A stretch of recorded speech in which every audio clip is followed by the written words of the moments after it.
All right. Well, welcome back to the Rainy Cajun podcast. I'm Jeremy. That's your cue. We got another Jeremy, Chef Jeremy from Homo's House. Welcome back. Guys, man, so happy to be here. Thank you for including me. Yeah, and there's a reason why you're here, and besides your incredible food, and that is that you now have a book. And so, yeah, I mean, so let's get rolling. Let's talk about that. First of all, what's the name of the book and why did you do it? Sure. Well, the name of the book is Recipes for My Daughters, and it's a collection of my favorite dishes. And I guess just to tell the whole story and just kind of take it back. Well, you know, of course, as a chef, and especially for me in particular, as someone who come up under, you mentioned John Folse, who is my mentor, and he's got this unbelievable cookbook empire in addition to all the other things he's done. Right. Well, of course, John Folse, as far as my career, has been the biggest influence on me as any singular individual, right? Mm-hmm. So of course, with him and all the cookbooks, you know, and me just almost kind of following in his footsteps, I knew I always wanted to do a cookbook, but you know, it was always one of these things where it just never was kind of happening, because I could think of, I'm a perpetual procrastinator. Try saying that a bunch of times. But I could think of a million other things that I could be doing, especially whenever you day to day oversee. You know, I oversee as executive chef at Homo's House. Oversee an operation that's open 7 days a week, breakfast, lunch, and dinner. So it was really finding the time to where it's like, okay, I'm gonna dedicate myself to actually getting this done. And that was that to me. That was the biggest roadblock, because it took me about 5 years to from start to complete, to where I actually had a physical thing in my hand to be able to do it. And here, let's get into it. So first, you know, just knowing I wanted to do the cookbook. Of course, I kind of had a little bit of recipes, but nothing that could fill any kind of volume. You know, I think there's maybe about 80 recipes in the cookbook. A lot. And so first I just needed literally just the recipes. And as crazy as it sounds, as a chef, I didn't have many that were just typed up, formatted, kind of ready to go. And it wasn't until, believe it or not, COVID actually helped me get this process going, because as you know, when everything shut down during COVID back in 2020, well, the restaurant industry was one of those industries that was hugely impacted. And I'm so blessed that we were able to, because so many restaurants closed up forever. And we were able to ride out the storm. But during that downtime, we had downtime. So what did I do during that downtime? Well, I started working on the cookbook, but also I had started doing these, our social media person, Jesse, who at the time who worked for us, approached me and said, look, I wasn't doing anything. She wasn't doing anything. She said, look, I just want to do something, maybe have a piece of content to post online. She's like, what if we did a cooking demo? And I just kind of filmed it with my phone, and we'd go live on Facebook or something, and we'll do it. I said, oh, sure. Sounds like a plan. Let's do it. I wasn't doing anything. And I'm talking, this is literally week one of the shutdowns, maybe a couple days into the initial shutdown where the whole country everywhere went on shutdown. So we started filming. She's filming it. We didn't know what we were doing. It was just a cell phone. I had no mic. I had no nothing. But she went live on Facebook, and then I do a quick little demo. I think I made this. I seared a piece of fish, and I topped it with something called a crawfish carbonara sauce. And she closes. We finish up. She closes out the app, and she goes, Jeremy, 700 people were watching that live. And I said, what? Like, really? Like, I didn't think anybody was going to maybe watch it, but I guess everybody was sitting at home, like scrolling, because everybody was at home. And then over the week, you still continue to rack up some views. And that video, that very first video, we just kind of impromptu threw together, wound up to get something like 68,000 views. And I was like, oh my God, I can't believe this. Like she's like, should we do it again next week? I said, I'm not doing anything else, so might as well. I was nervous for the next one because it's like, oh, Right. people are actually watching this. Right. So now I got in a rhythm, and we would go on to do these little weekly demos on Thursdays for about 2 years. Well, the beautiful thing about that is it got me. It was like that was like the initial seed of it was the initial genesis for the cookbook. Into that, now I'm coming up with weekly recipes, and then I would start mixing it up, whether it be. Sometimes I would show how we create one of our dishes at the restaurant, or it could be something totally on the side where this is just, hey, I want y'all to see a sneak peek of just kind of a home style dish that either I think is real soulful that I would love personally, might not be on the menu at a restaurant, but something that I really like, or it could be a dish that I do at home. People oftentimes will ask me what I cook at home. So this cookbook incorporates all that. Well, then during one of my demos, it was my kids weren't in school. I have 2 daughters, and I had them join me. We made some biscuits or something. I forget what the first thing we did, but we did a little demo together. It was just fun and cute. And while we were doing it, my wife was there too at the time, and she literally snapped a photo of us when we were on. We were just walking around, kind of right before they were all. I had them put on these little aprons. They look real cute, and she snapped a photo of us. And then that photo, when I saw this photo, and it was literally snapped with an iPhone. I look at this photo, and I look at my wife, and I say, Teresa, this is my favorite photo. It's a great picture. And I said, this needs to be the cover of my cookbook. Because at the time, it was like that picture, it was like, it became my North Star. It's where, for me, when everything of the concept, the direction, I had all these disparate parts, and I knew I was kind of working on something. But when I saw that photo, it was like an aha moment for me where the lights went on. And I was like, well, now I know. Now I got a theme. Now I got a direction, and that's where I came up with the idea of recipes for my daughters. We're going to circle back and talk about that title a little bit more in depth in a second. But it's where, because I was struggling to come up with a name before this picture. We'll get into that, because I had the most cringy, horrible names. Horrible. I'll let you know some of them, so y'all gonna laugh at them, but I'm gonna be completely embarrassed when I do it. When I say it. But again, that picture became my North Star, and that's when everything came together. It's where I knew, when you do a cookbook, and also part of cooking is about passing down. Not only whether it's, every time I make a pot of gumbo, I didn't invent gumbo. That's been passed down. Right. So I saw the cookbook as this is what I wanted to pass down. I called it Recipe for My Daughters. This is what I wanted to pass on to my kids, but not just my kids, but anybody. And it's dishes that I've been kind of preparing, whether it both be from the restaurant or from things that we prepare together at home, or just great soulful dishes that, to me, it's just every single dish has a little tiny story. Nothing crazy, but there's an intentionality and a story behind every dish. And so I try to highlight just each one of those things as they come up. It's a little paragraph about what's unique about this, or why I gravitate towards it, or what do I love about it. And that's the beautiful thing about food. Food is stories. Everything just kind of everything tells a story, from the ingredients you decide to use to the history of that dish. Right. There's so many stories that go back to food. So that's kind of what I used as a wrapper for kind of the cookbook on. It was a great outlet to me to be able to kind of say, A, this is what I want to pass on. B, I want to highlight some of these great stories throughout the book about some of these dishes. And it just all kind of came together. So what did your daughters think about the cookbook since they've seen it? Oh man, they loved it. I was so worried. Well, I kept the whole title and that they would be on the cover. That was all kept secret until this Christmas. So I surprised them Christmas morning with actually from a whole family where only my wife it's not that it was super secret, but I was just something I was working on, and I only really kind of talked with it about my wife. And then as it did finally start to come together, it did become a point where I did want to surprise it with them, because they were going to be on the cover. And so I gave it to them on Christmas morning after they got all their real presents. They got the first printed copies on that day. Cool. So yeah.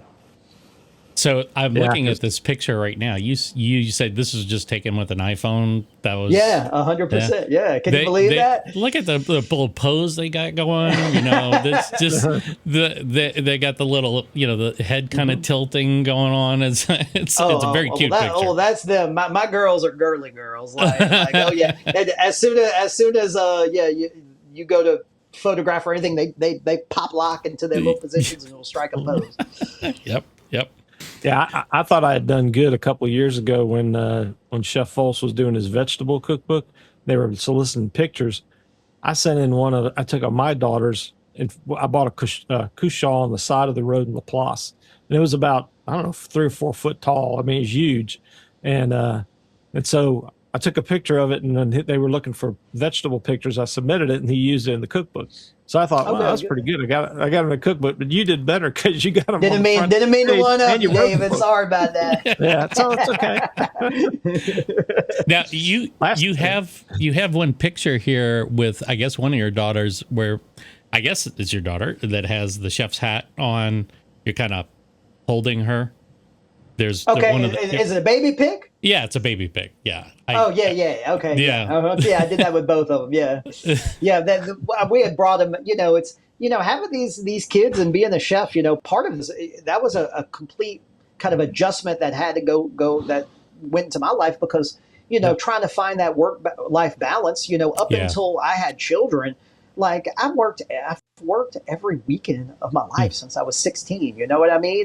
I'm normally not home on weekdays, and as they've started to grow older and have more things going on, I try to be available for as much of any little moments they have in their life, and try to be available. Yeah. My daughters are into dance. One's going to be a dancer for the football team, and so now I'm going to have to. I'm going to try to make every one of them that I can.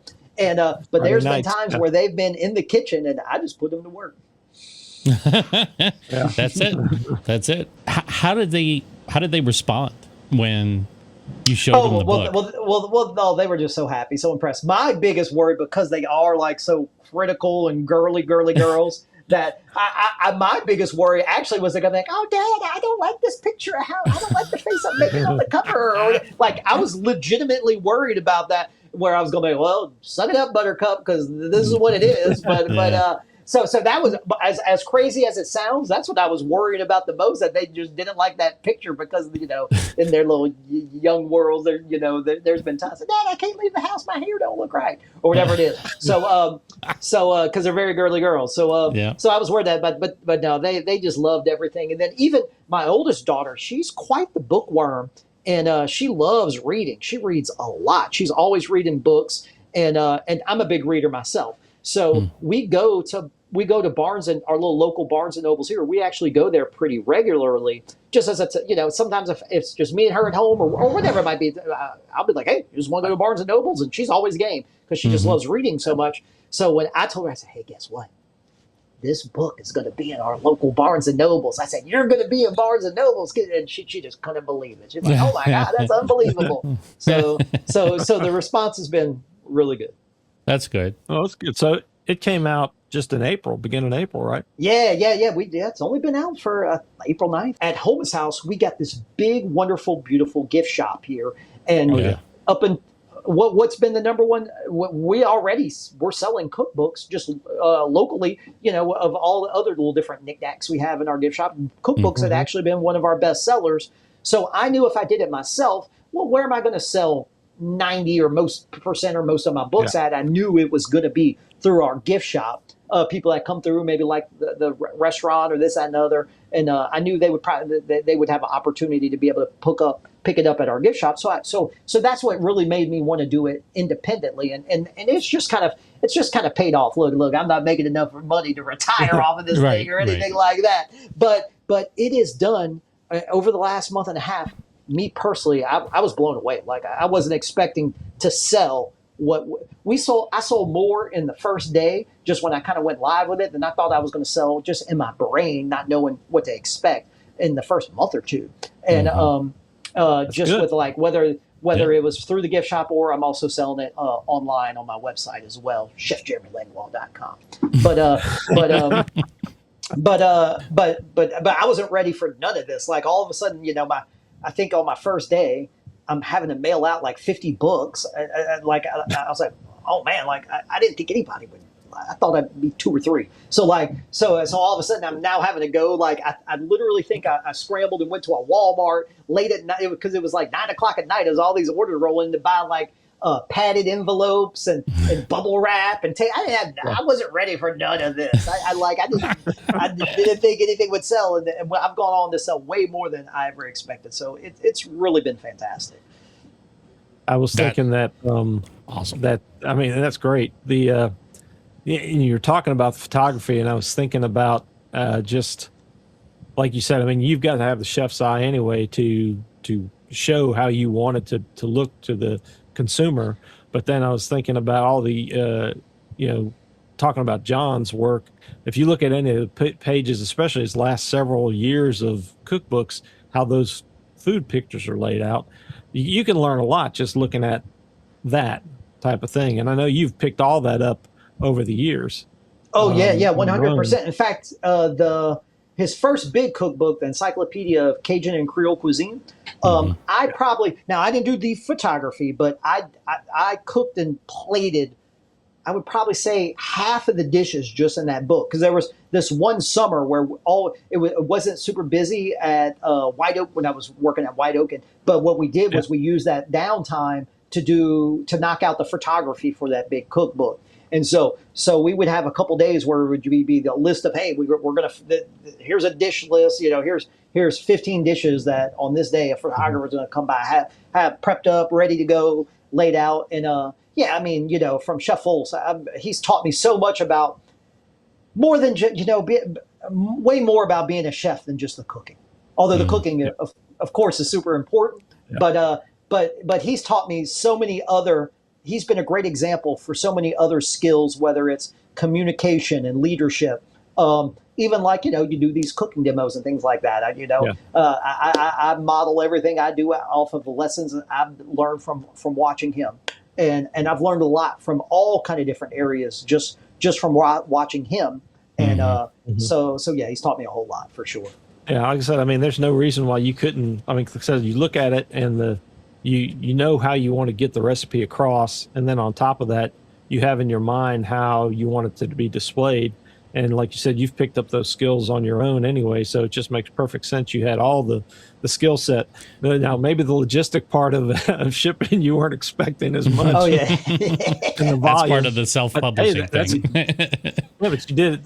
That's a testament to the interest and good job that you've done. And hopefully after people see this and see more of the advertisement, they'll keep you busy. But just like you were saying also about the gift shop, I was thinking too, last year after my girls graduated high school and college, we took a trip to Disney and to Disney World. And so, we saved money for gifts, or not gifts, what do you call it? Just stuff that mementos when you left.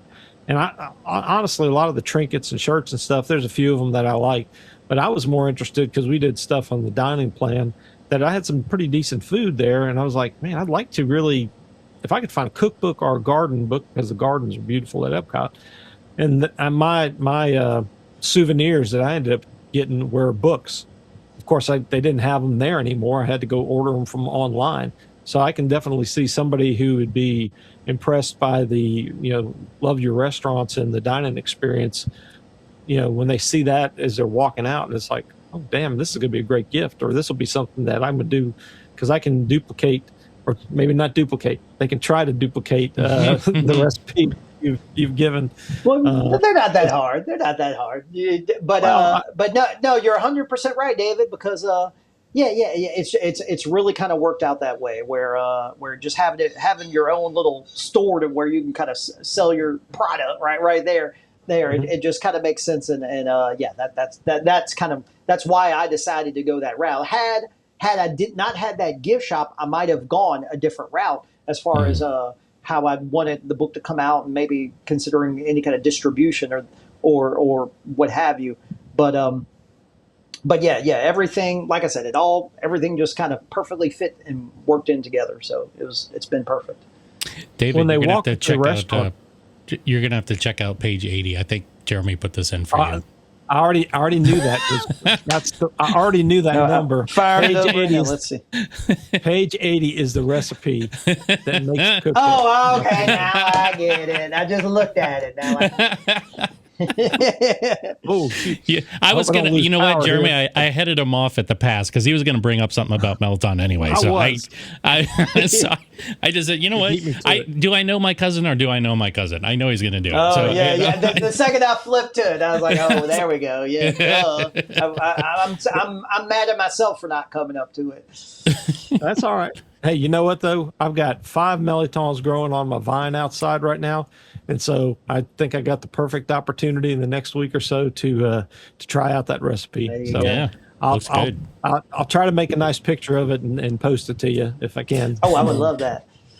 But no, but I was, like I said, I was looking through, and some of them I'd seen that you've done before, demonstrated, and then of course the ones, there's a handful of them that Jeremy and I got the opportunity to taste last February. Oh, and what I was going to say is that when you go into the restaurant, do you have a copy of the books like at the front? Yeah. When people walk in. Yeah, Okay. yeah, we got that too. Mhm. Merchandising. Yeah. I mean, hey, like I Oh, said, it's man, a good. It's It's a killing great me. idea. I mean, I what I loved about the cookbook is that we talked about, you know, you in the past, we went back and listened to our first episode with you, and where you revealed the exclusive news that you had a cookbook coming out. That's right. I almost Yeah. forgot about that. Yeah. Yeah. So I forgot I made that's, breaking news here. Yeah. Man, I wish I had right, something you to did. break. Wish I had something to break. Okay, here, I'm going to break something since it's so far here. You know Okay. what's crazy, guys, is I work 5 years on this. I get it done, and then people start asking me about the next one.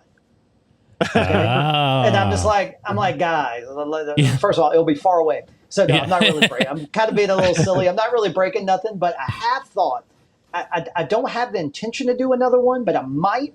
And I think what I might do is do a smaller, very niche, specific. Because one of my specialties, as far as in the chef world, you got different kind of areas, whether it be pastry chef, baking, what have you. I've always, for whatever reason, my things that I just excel at has always been soups and sauces. So I was thinking about if I were to do another cookbook, I'm gonna call it just soups and sauces. That's all it's going to be. So that's all it is. Yeah, because you got good looking soups in this one too, and the sauces.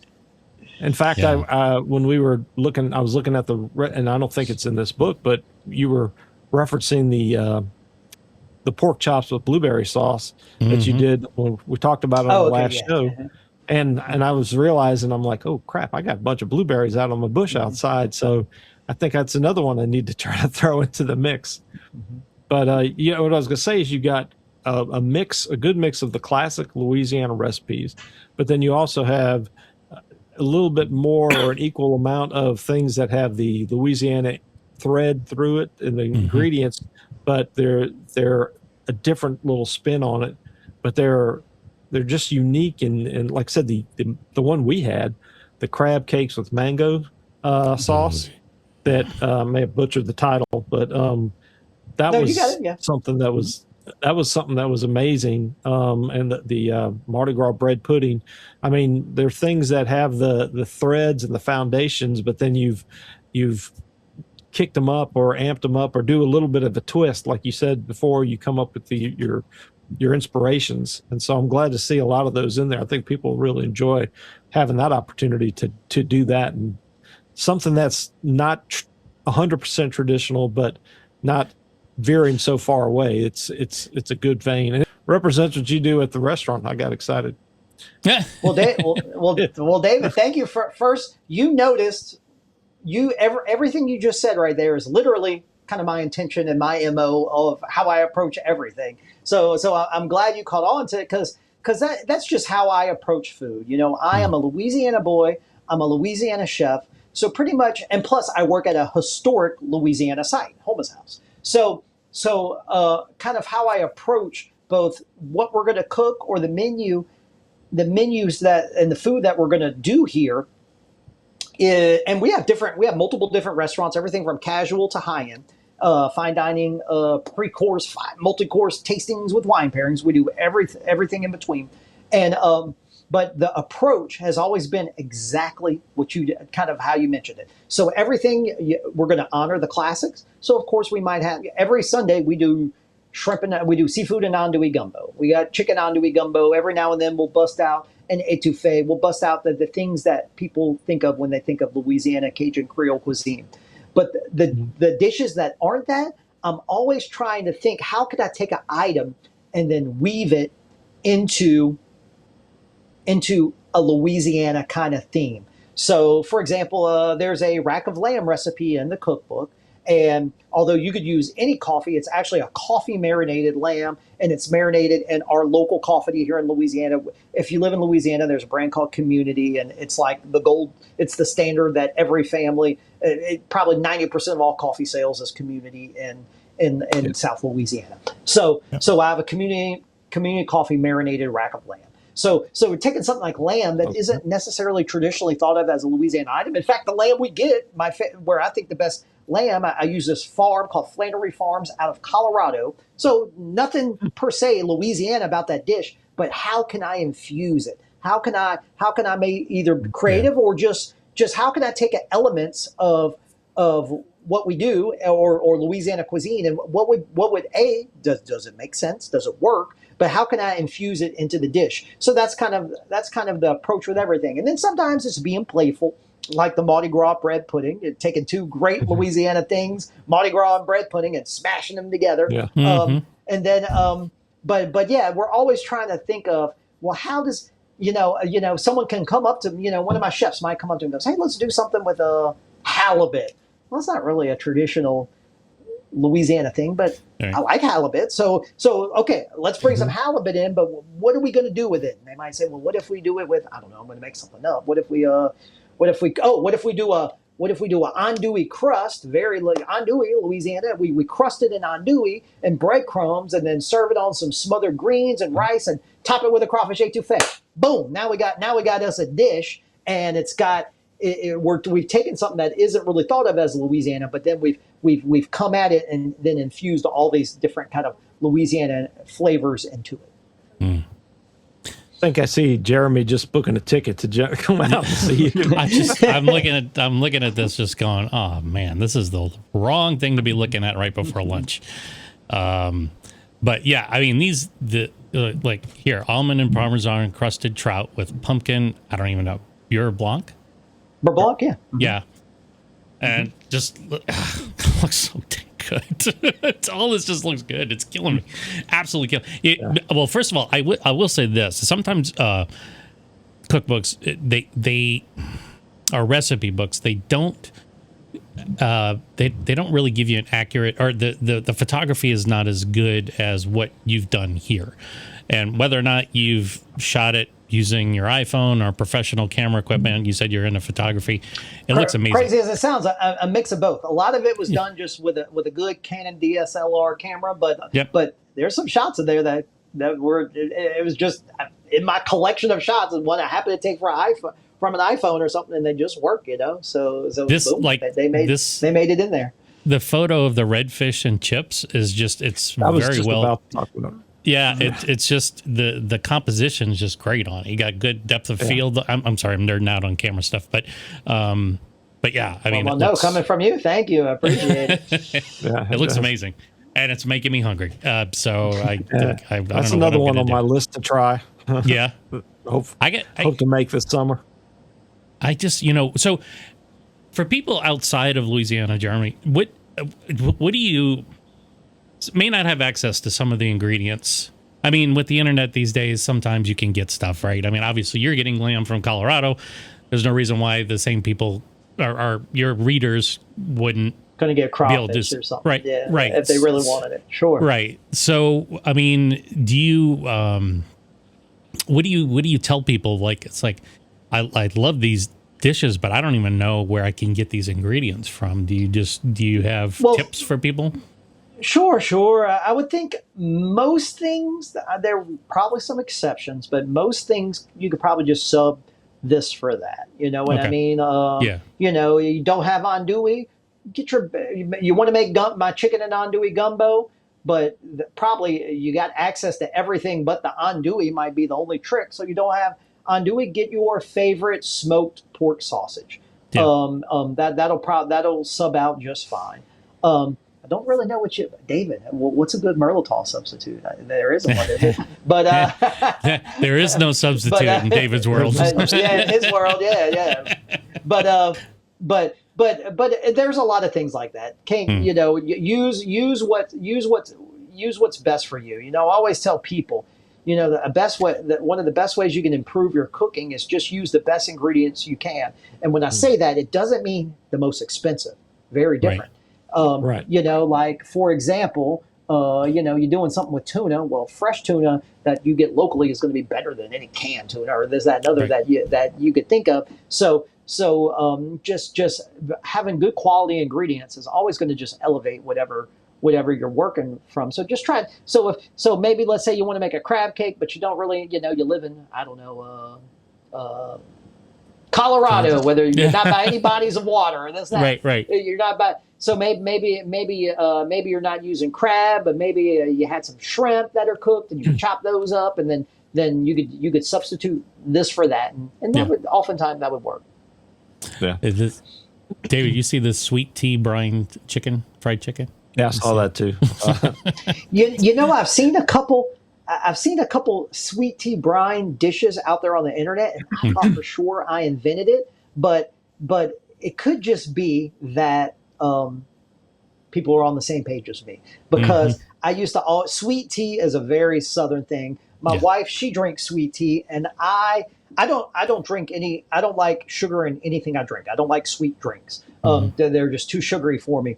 And I used to always make a joke with her. I'm like, oh, that you know, I was like, that's so sweet. There's too much sugar in it. Well, then I was thinking about doing I do a brine on duck and chicken and different things like that. I do a brine where it used to literally be water, salt, sugar. And then that's the base of the brine. You can put some other spices in it. But I got to thinking I was going to do some fried chicken, which is just, you can't get more Southern than fried chicken. Sure. And then I was thinking, and I was like, well, what else is Southern? Sweet tea. Well, what do I always say about sweet tea? It's a liquid that's just way too sugary. So what if I just slap some salt into some sweet tea, and I already got the sugar covered, because in my opinion, it's already too sweet to begin with. I'm just going to dump some salt in there, and then that will become the basis. That's literally how it all came together, and that became kind of the basis of the brine. And I just like the idea of infusing that kind of sweet tea flavor deep into the chicken itself through the brine. And I was like, man, what gets more Southern than that? Yeah, and I mean, you get what the tannins in the sweet tea, I guess, that help with some of the tenderizing of the meat, or it does maybe that. not tenderizing, but it's not so much tenderizing, but anytime you brine something, whether it be ribs or some pork or duck breast or something like that, what a brine does is it penetrates into whatever protein you're using. Like it all the way into the meat itself. It penetrates it, where you get that salt, and either the flavors goes deep, and it almost transforms the actual meat itself. That's why ham tastes like ham as opposed to pork. You know what I mean? Because it's had a sugar brine, it's been smoked, and all these different techniques are different ways of infusing flavor into the meat. And you know, of course, seasoning. Spices and things like that are a fantastic way, but that's only surface level, whereas a brine goes deep. So I actually have had a sweet tea brine fried chicken at a restaurant here in Mobile about a month ago. They stole that from me, man. Can I get royalties? Well, because when I read it, and that's what I was trying to think when Jeremy said it, I was reading through, I saw that, and I guess at first it didn't make me pause for thought. And then when he said it again, I thought, you know, I've had something like that before.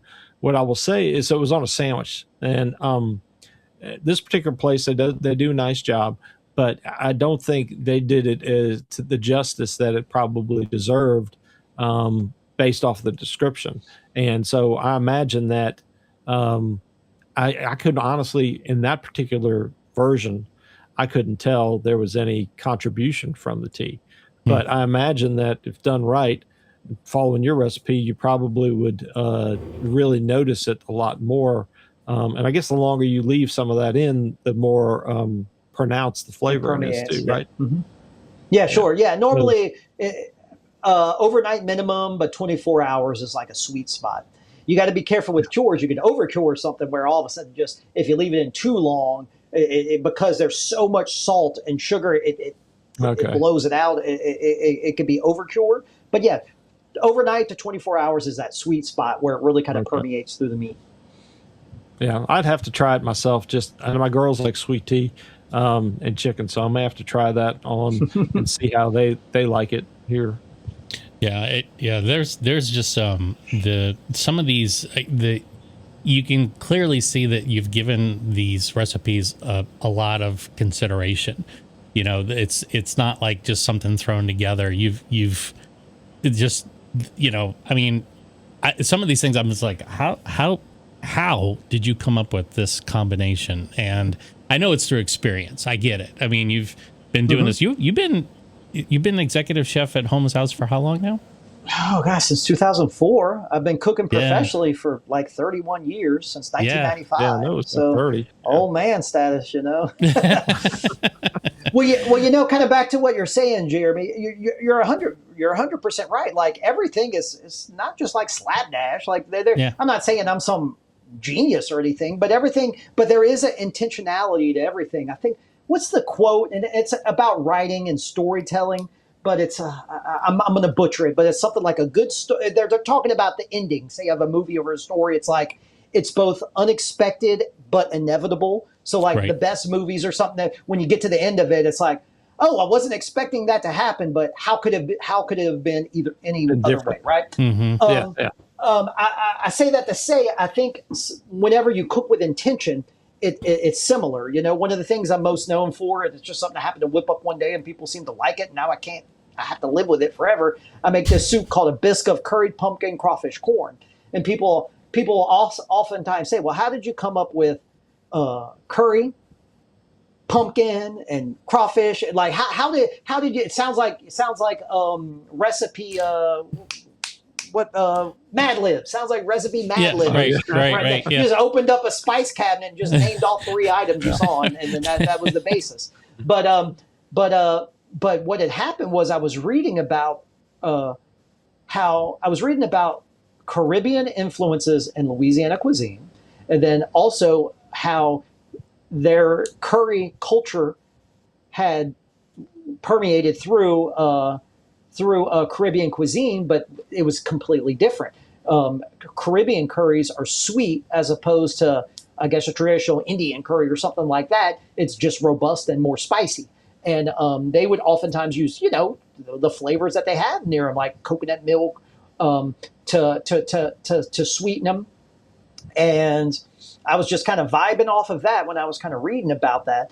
And I was like, okay, well, I'm gonna do a sweet curry. And I was already sticking in this soup with a little bit of pumpkin. And then, of course, anytime you're working with pumpkin, you want to add a little bit of sweetness to it. So boom. Now those two kind of connect.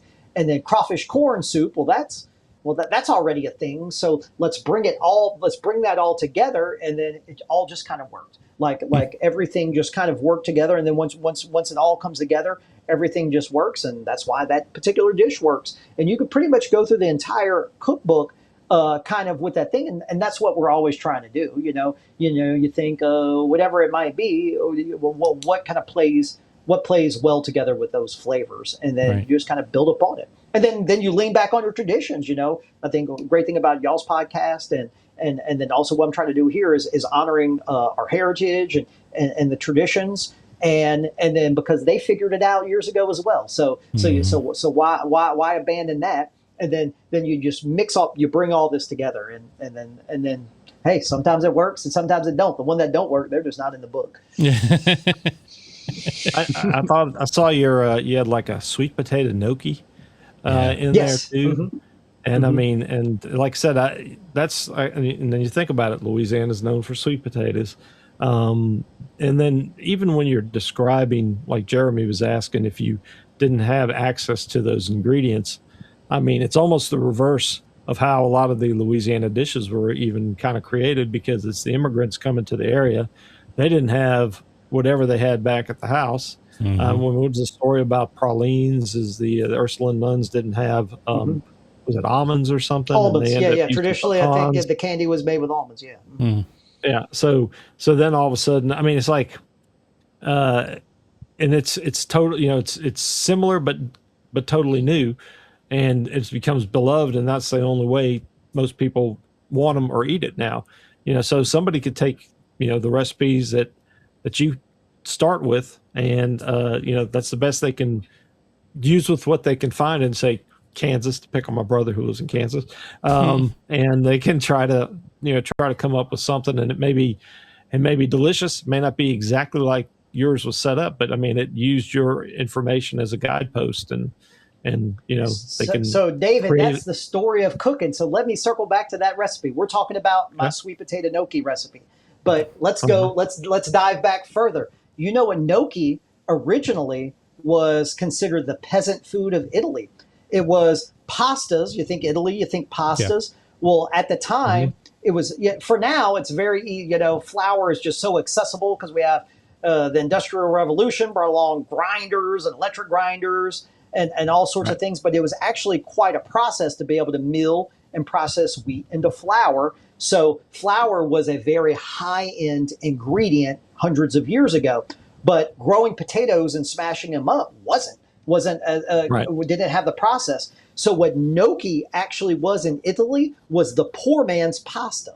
Instead of having these flours like semolina and things like that to be able to make that, the peasant culture, the underclass culture would take the more humble ingredients like just potatoes that they were growing, and then they were able to stretch out. They only needed a little bit of flour because they were able to use the mashed potato as a starch to be able to make this. And now, wouldn't you know, something like a homemade gnocchi is much more sought after and much more considered an elevated dining experience than eating pasta.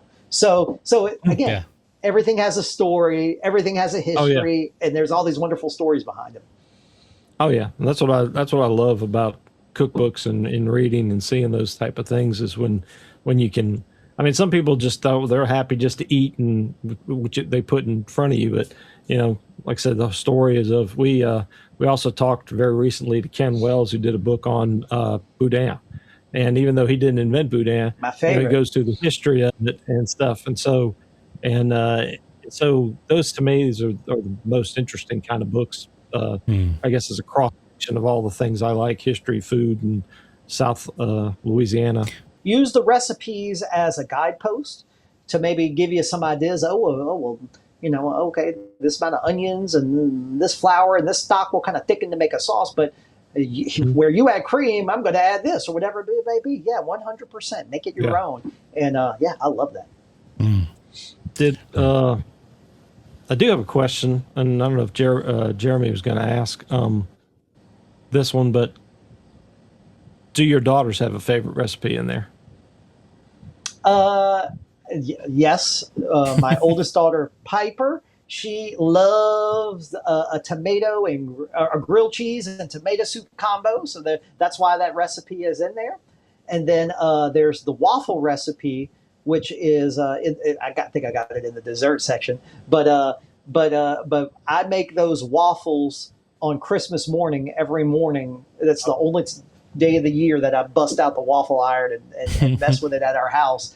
And it's just become tradition for us where we make those every Christmas morning. And so that's my youngest favorite from the cookbook. Oh, cool. Okay. Yeah, I figured that'd be special to them to be able to make that association. And look, I'm trying to get them girls to cook more. That they're, as I said, they're girly girls who are big, and they're both very into dance, and they're very busy. But I would say, and I'm as a proud chef father, they have better cooking skills than most kids their age. But I do have to work on it some. But I used to have it where because of the different circumstances between my wife and the girls, there was a time where they would be with me on Monday afternoons. Monday afternoons, I would be home and they would be with me, and we would cook something where I would try to teach them. And the main thing that I wanted to get them over was, especially at a young age, was, you'd be surprised how many people don't even know how to turn on the oven or put a pan on, and or even, they were real scared of just putting things in and pulling things out of the oven at first, just when it was on, when they were real young. And and I was like, no daughters of mine are going to be like that. So excuse me. So we started working together, and look, we started off so basic, but now, they get, my 12-year-old can bust out a skillet and she can make a grilled cheese. She can scramble eggs. She can throw something in the oven and pull it out. So, we're working on them. Yeah. Well, mine have come a long way too. I mean, my older one likes to bake, and my younger one will do stuff on the stovetop, but they're 23 and 19. So they've been doing it for a while.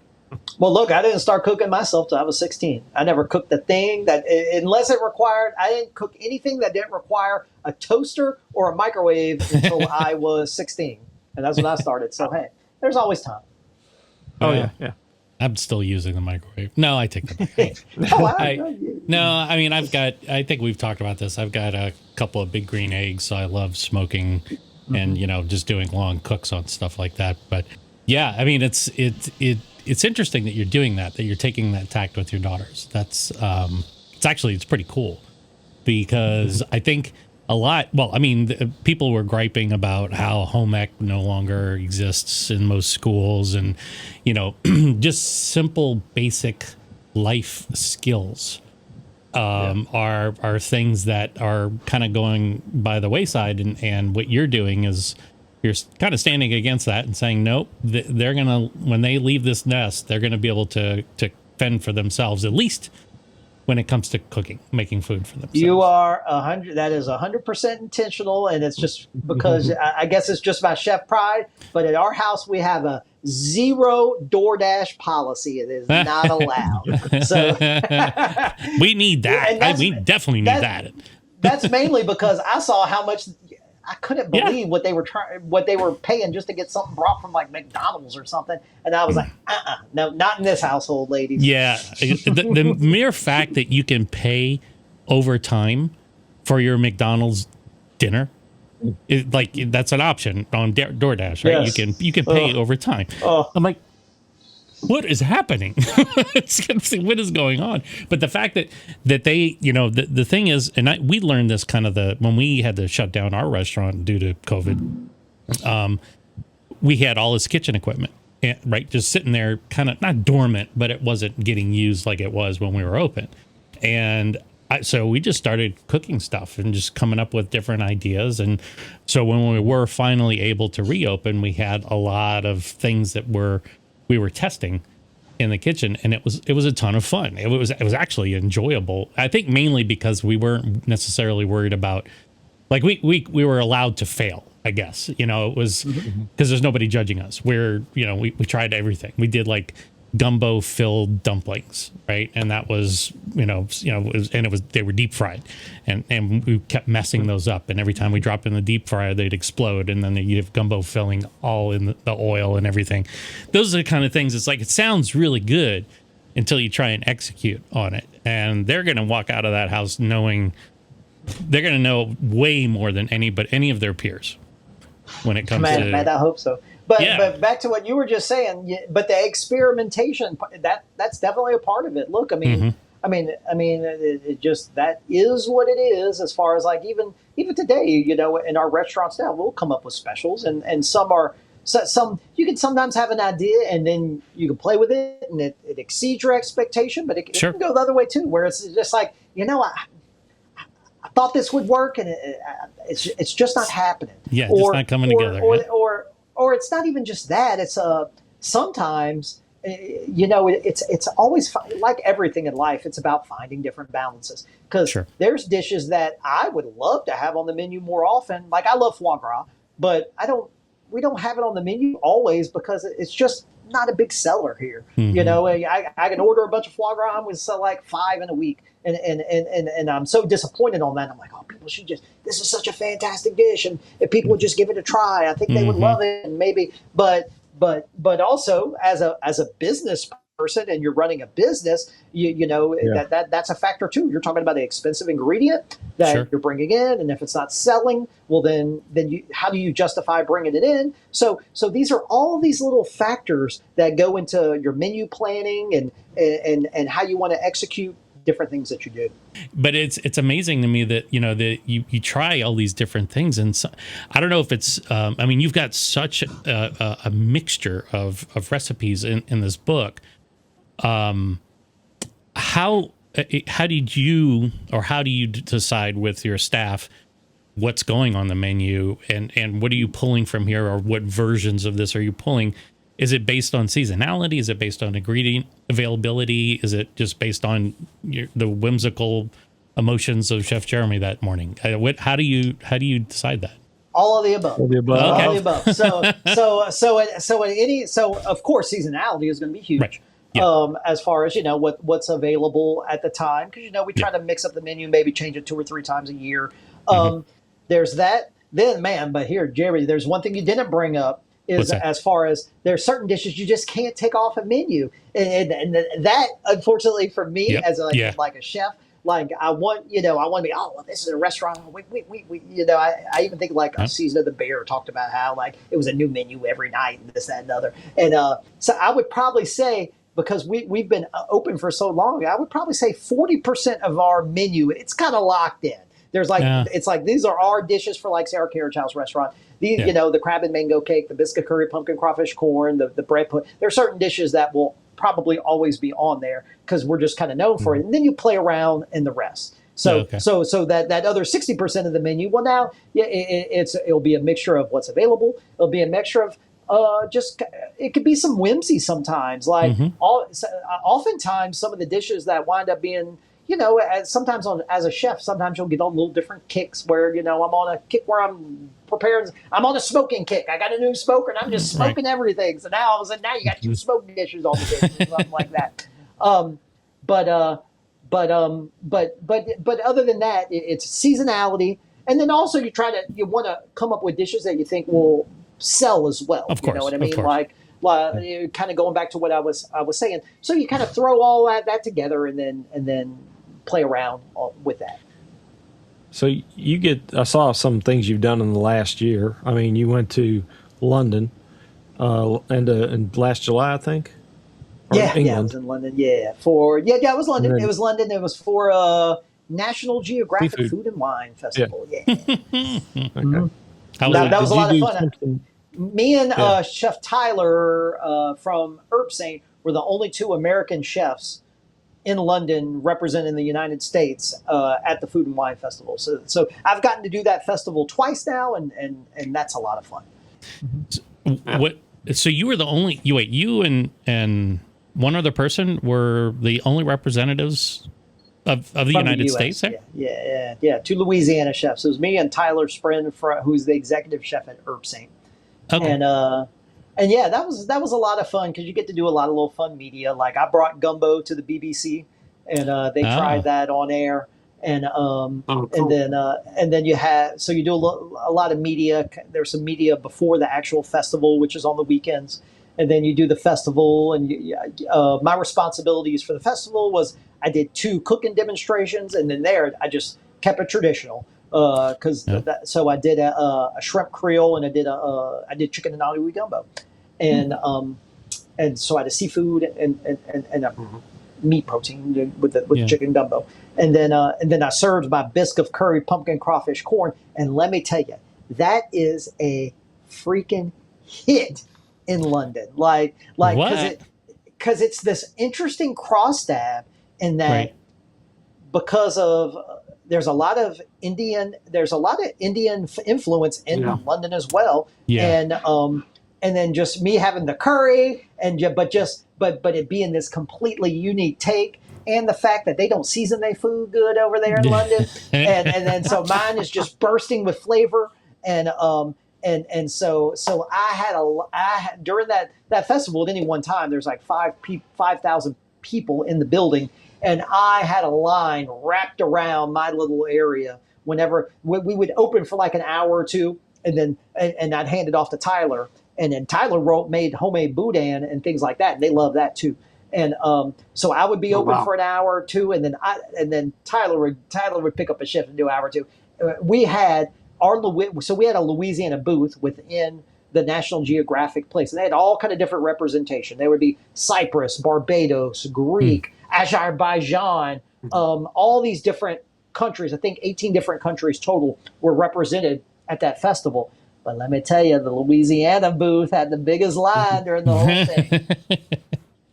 Well, it's, I think we're as, well, being from Louisiana, the three of us we kind of grown up with this food, right? This is just something but I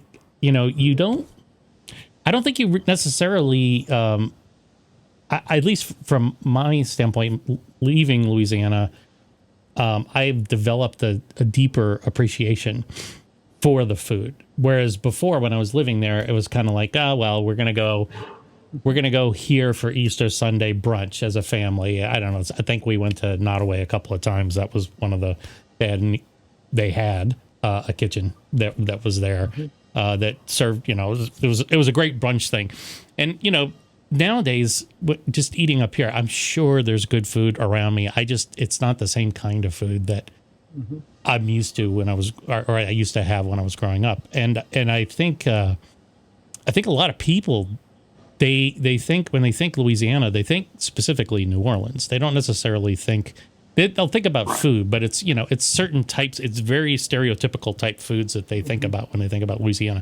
And what you've done just with that curry has opened up a world that people are just like, where did this come from? Right? This is not something that they would have ever thought about. So, I mean, the fact that you kind of gave away the keys to the kingdom with that recipe, you kind of, I don't know, you might see it pop up other places now, you might. Hey, flattery is the highest or imitation is the highest form of flattery. So, right. Hey, I'm all about it. Right. I'm all about it. Yeah, I'm loving it. I hope you just kill it with this book. I really do. I mean, because you're a great guy to begin with, and you've been always super generous with us with your time and everything. And, just seeing this come to fruition and then dedicating it to your daughters is really cool. It's special. And I hope that other people appreciate it, just as much as I do.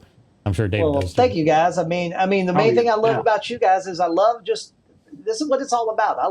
I'm so passionate about food, and I love just being able to talk about it. And I get, and y'all are the same way. Yeah. Yep. Mm-hmm. Yeah. I'd rather be eating it than talking about it, but I'll take what I can get right now. David, do you have any lingering questions? I got a couple. No, I was going to say I got a couple of days off over the next week, so I'm planning to do some more cooking and maybe not talking about it as much as eating it. So we'll see. I screenshotted one of the recipes. My wife's downstairs working right now, and I sent it over to her on messages. And so I'm sure she's going to ask me, okay, so you cooking that? So I'm looking forward to diving into it as well. So they can get the book where again? Sure. So best place to get it, just the most easy place is on my website, which is chefjeremylanglois.com. I'm sure y'all probably provide the links, but JeremyLanglois, chefjeremylanglois.com. And it's literally the world's simplest website. You go there and all you can do is there's a cookbook looking right there. Click it, follow that process, and I'll get one in the mail for you right away.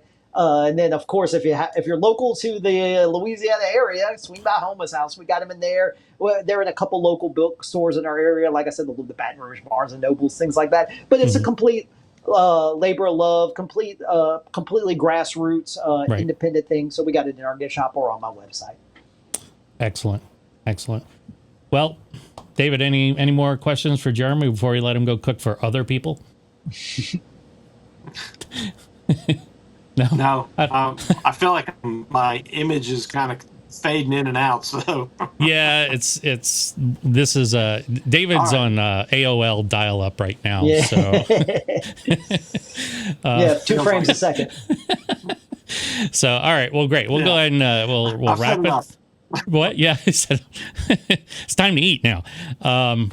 Thanks a lot, Jeremy. Appreciate it. Really do. Thank you guys, man. Thank you, Jerry. I'm looking forward to my 4th visit over with you guys. Hopefully Next sooner than later. one, we're coming to see you. We're coming to see you for sure. Man, done. Let's go. All right. Thank you guys. All right. Thanks a lot. Bye bye. Thank you. Bye.